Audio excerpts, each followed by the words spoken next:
Bonjour et bienvenue dans cette nouvelle vidéo. Moi c'est Mesabo, donc je suis très content de vous retrouver pour un nouveau tutoriel sur la programmation Dart. N'oubliez pas de vous abonner, de liker la vidéo. Vous pouvez la partager également.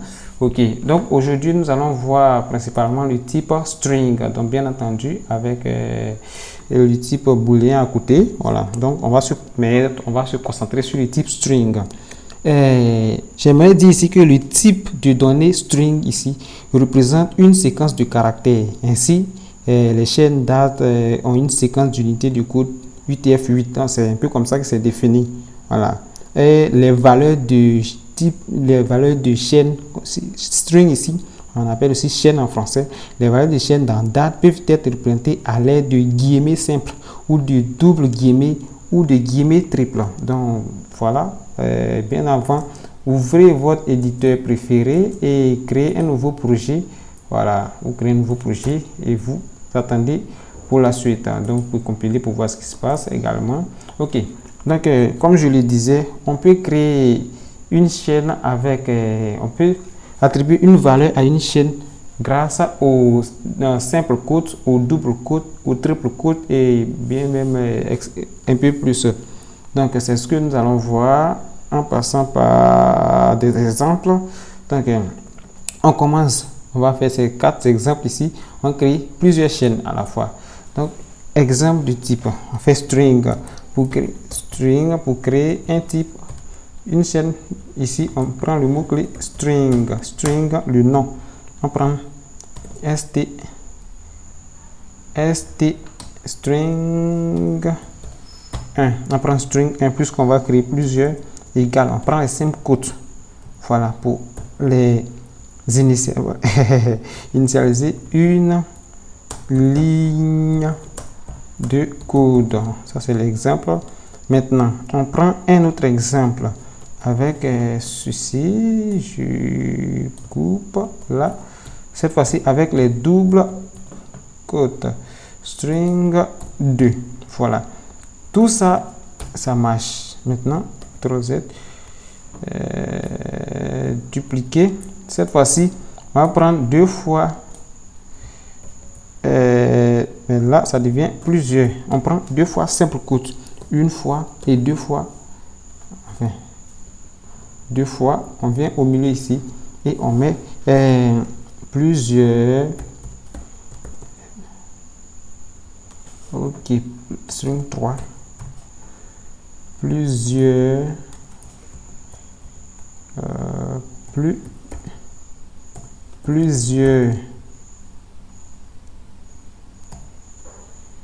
lignes de code. Donc on coupe là, copier, voilà, on affecte de ces symboles là. Là ça doit être 3 fois je pense. Voilà, 3 fois, là ça marche. 3 fois maintenant. Maintenant, 4 fois, on va faire string 4 ici. String 4 en faisant le même. De la manière on a fait avec les simples codes, on va le faire avec les 1, 2. Donc, double comme ça. Et le tout, voilà. Le tout encore, encore. Vous allez faire triple cote. Une cote, double cote.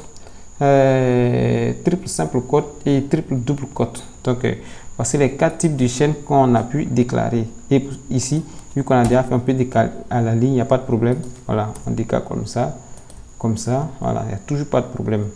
Donc d'ailleurs même c'est très intéressant de coder comme ça, mais bon, pour des soucis de ligne du code, donc de modération et de lisibilité, on s'attend à organiser notre code. Maintenant on fait print, on va bien entendu afficher tout ceci. Donc str, je copie un string là, string 1, non, dupliquer, string 4, string 3, string 2 et string 1, print. Donc alt L, ok, je compile là.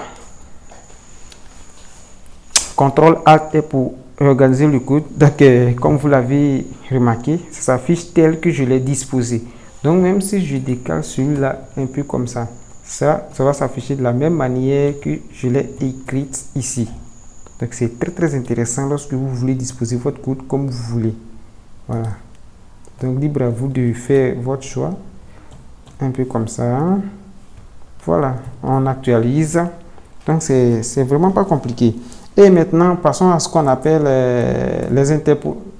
Ah non, je ne l'ai pas noté. Les interpolations en date. Les interpolations en date ici, quand on parle d'interpolation, il s'agit en fait de superposer deux chaînes pour obtenir une nouvelle chaîne. Donc, il fait string là. String chaîne égale à string 1s string 1 plus string 2. Vous allez voir ce que ça va donner. Voilà, print dupliquer string chaîne. On compile, vous allez voir les résultats. Puisqu'on a collé les deux dans une ligne de code et puis une ligne de code encore, vous voyez que tout est collé. Donc on a interpolé deux chaînes grâce à l'opérateur plus qui est là. Et voyons voir maintenant les propriétés. Donc de même pour les normes, il existe également des propriétés à ces chaînes là. Donc code unit is empty length. Length ici pour comment on appelle, renvoyer la longueur d'une chaîne, y compris les espaces, les tabulations, les caractères et les nouvelles lignes, tout simplement. Maintenant, is empty pour vérifier si c'est vide. Et code unit ici, ça renvoie une liste non modifiable des unités. Bien sûr, c'est un UTF-16 puisque c'est en date. Voilà. Donc, c'est pas compliqué. Et on a également des méthodes associées ici comme to lowercase pour convertir tout en minuscule, to uppercase pour convertir tout en majuscule, trim ici, c'est-à-dire on supprime. Quand on prend trim, on supprime les espaces au début comme ça.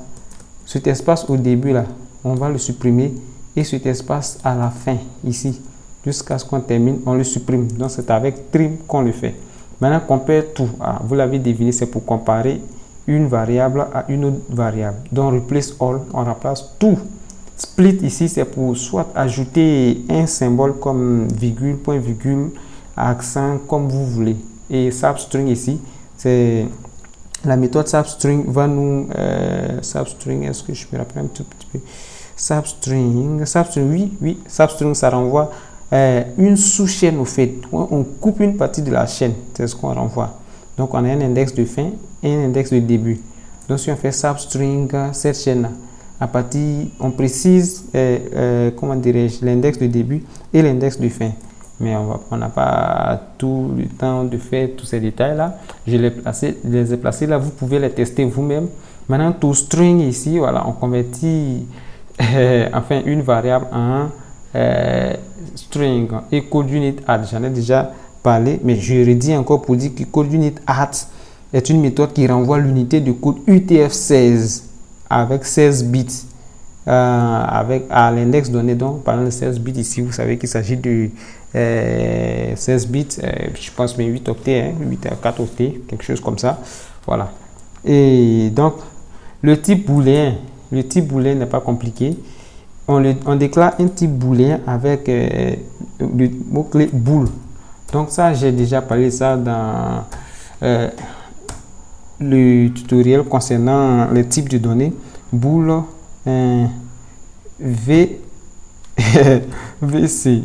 VCX égale à, par exemple, true. Voilà. Voici comment on déclare un type booléen. Voilà, donc on va pas se concentrer là-dessus. L'objectif du jour était de voir un peu le fonctionnement des chaînes en date. Donc, je pense qu'on va s'arrêter là pour aujourd'hui. Et moi, j'ai pris du plaisir à faire cette vidéo et je pense que le plaisir est partagé de même pour vous. N'oubliez pas de vous abonner, de liker la vidéo. On se retrouve pour un nouveau tutoriel. D'ici là, portez-vous bien. Ciao.